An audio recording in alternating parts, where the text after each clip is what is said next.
कढई तापली आहे. आता आपण त्याच्यामध्ये मखाना टाकूया भाजायला.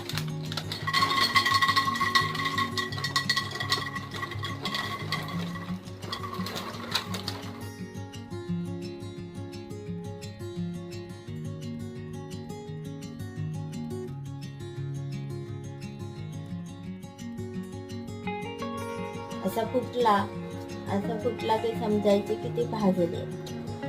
गॅस बंद करायचा.